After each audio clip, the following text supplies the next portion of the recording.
So listen, 2020 was a crazy year. We were all locked up in our homes with not much to do, but Netflix came through in a clutch and gave us some great original programming this year. And that's exactly what this video is all about. I'm going to be sharing with you all my top 10 Netflix series that came out in 2020. Let's get into this list.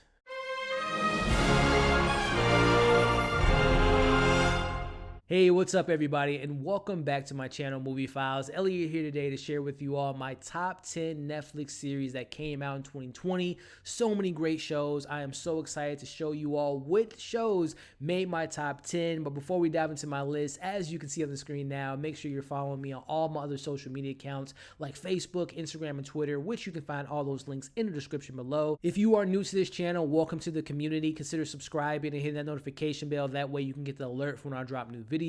It will mean a lot to me if you all can like and share this video. It really helps out the channel, but I also really appreciate the support. And in the comments, let me know your top 10 shows that you saw in 2020. Let me know all your shows on Netflix that you really enjoyed. Maybe you can recommend some shows that I should check out as well, but let's have some great discussions in the comments below. So if you've been part of this community for a while, you know I love me some movies, but I also love me some shows, and particularly on Netflix. And it has been a great year for television on Netflix. They're still the king of the hill. You know, you got Disney Plus, you got HBO Max coming up, you got Amazon and Hulu, but Netflix still king of the hill, and they have some great shows for us to enjoy this year. And I'm really excited to let you all know which shows made my list in this video. But there were some shows that just weren't able to crack the top 10, and those are my honorable mentions. Starting off with Warrior Nun, I also have Outer Banks, we have The Eddie, Dead to Me Season 2, and also making my honorable mention is Stateless. So again, all great shows in their own right, but they just couldn't crack my top 10.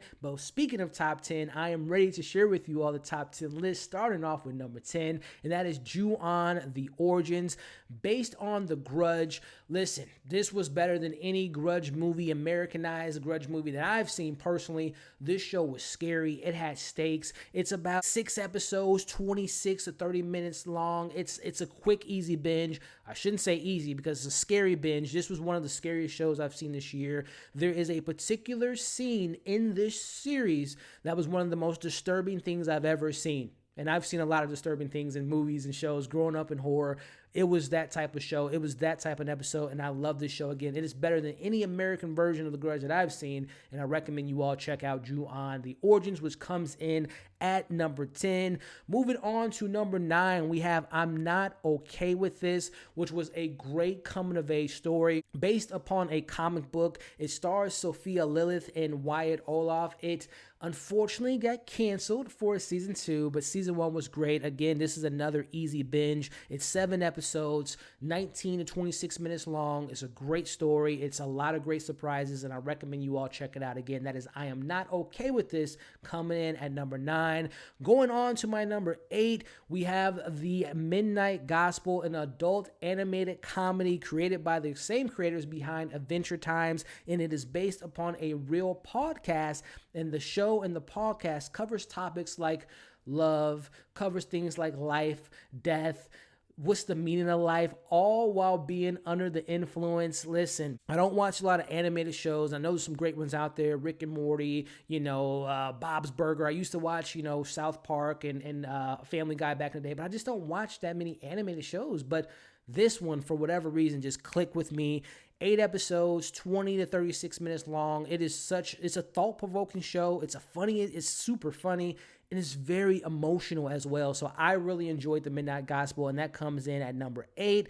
Moving on to my number 7, and that is Sex Education Season 2.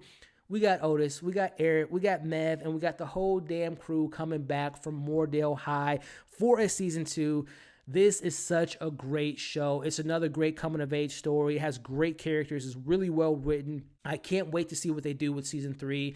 It treats its audience with so much maturity. They don't treat us like idiots. The kids that are actually in high school act like they're kids. They act like they're actually casted as teenagers. So I love that aspect. It's a really fun show. I actually enjoyed this season more so than I did the first season. And again, I can't wait for season 3 of Sex Education, which will be streamed on Netflix pretty soon. So that comes in at my number 7. Moving on up to number 6, and that is something that came out a couple months ago.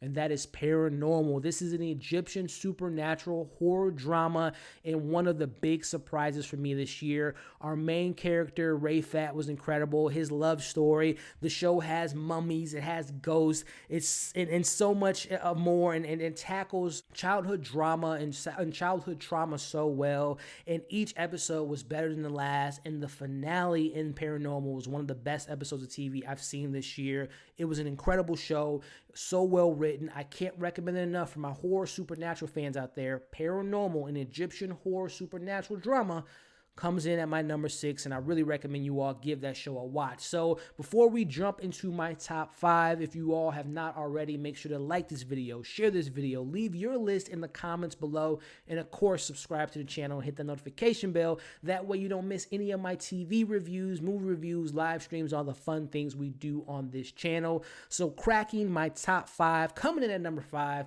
we have The Haunting of Bly Manor. This is a gothic romantic ghost story, which was so well written. The acting was incredible. Mike Flanagan is the man. I love him as a director and a storyteller. It wasn't as scary as Hill House, but it's fine. It's in its own lane. It has its own story to tell. I really enjoyed the story that we got. I know Mike Flanagan said he doesn't have any plans for another haunting story. He has another show on Netflix that I'm looking forward to coming in 2021, but this was a really good show, and I highly recommend you all give it a watch. And again, it's not that scary, so if you're a scary cat, it's nowhere as scary as Hill House, but it's still a great story that I recommend you all check out. So that's my number 5. Moving on to my number 4, we have The Umbrella Academy Season 2. The Hargraves are back, and they are better than ever. We go back to the 60s. We got the commission back. We got some major reveals.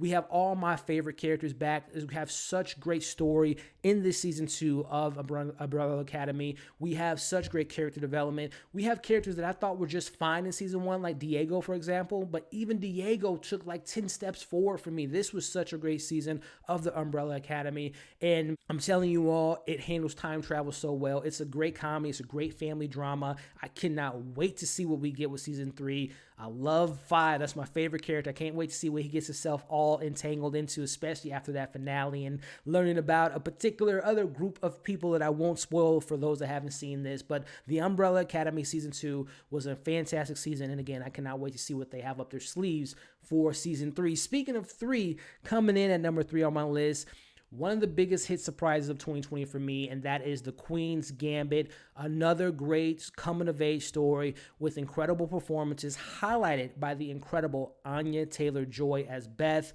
this chess prodigy. She has emotional issues. She has drug issues. She's an alcoholic, but it all comes together, and it blew me away because, again, if you all don't know, I mean, I don't know where you've been at. Well, The Queen's Gambit has been one of the most talked about shows this year. It's a show about chess, and I was so invested in the story. I even was like, oh, I know some things about chess now, but it's such a great character-driven piece. It's such a slow burn with great payoff. I love The Queen's Gambit. It's 7 episodes. It's literally like 7 mini movies in this show, and it's just fantastic. And that comes in at my number 3, The Queen's Gambit. So now we're down to the final 2, which coming in at number 2 is Ozark Season 3. To me, this show is no longer in the shadow of Breaking Bad. A lot of people compare it to Breaking Bad, which is one of my favorite shows of all time. But I think Ozark now has its own lane. It's going on its own path, and it is fantastic. This season was so great. The family drama, the stuff between Wendy and Marty, and the stuff that with the drug lords and the drug war, I should say, and Omar Navarro. We got Helen, we got Ruth falling in love with the most wild card nuclear character this show has given us so far in Ben. It is a fantastic show. It is a fantastic season. It's my favorite season to date. I can't wait to see how they end this incredible season with the Bird family. Jason Bateman is incredible, and I love me some Ozark, ladies and gentlemen. Ozark Season 3 comes in at my number 2, which obviously leads us with one more show. I'm going to kind of hype this show up a little bit if you all haven't heard about it. Coming in at number 1, it's a German sci-fi thriller drama. It was all mapped out. It's only 3 seasons. It's one of the greatest series of all time. I'm talking about the one and only Dark Season 3. The stakes were higher. They were bigger. The acting, the directing was world class. The story was so complicated, but it all made sense at the end. Jonas and Martha, Adam, Eve. It is the best time travel story I've ever seen. I've seen a great amount of time travel movies and shows. This is the greatest in my opinion.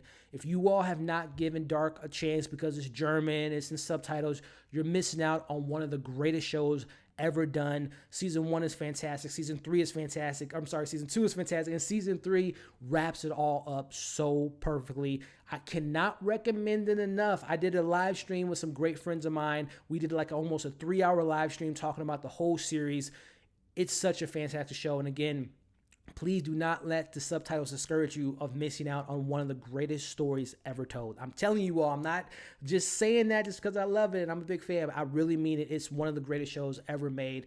Dark Season 3, chef's kiss, coming in at my number 1. So there you have it, ladies and gentlemen, my top 10 favorite Netflix original shows that came out this year. Again, thank you, Netflix, for giving me some content to watch and review and let you all know my thoughts on those things. And I can't wait to see what we get with 2021 Netflix original shows, especially some of those shows that are coming back next year that I'm so excited for. So that's my list. Let me know your list in the comments. As always, make sure to like, share. Again, let me know your top 5, your top 10, your top 20. What are some of your favorite shows on Netflix that you saw? Let's have a discussion about it in the comments. As always, subscribe, hit the bell so you don't miss any of my other content. In regards to other top 10 lists and things that I have coming for you all, I'm going to have my top 10 Netflix movies. I'm going to have my top 10 movies that came out last year, or I should say 2020. But let me share with you all my favorite shows, my favorite series in general. And then I'm going to also give you my most anticipated movies of 2021. So keep an eye out for those videos. Hope you all are staying safe, and we'll see you on the next video.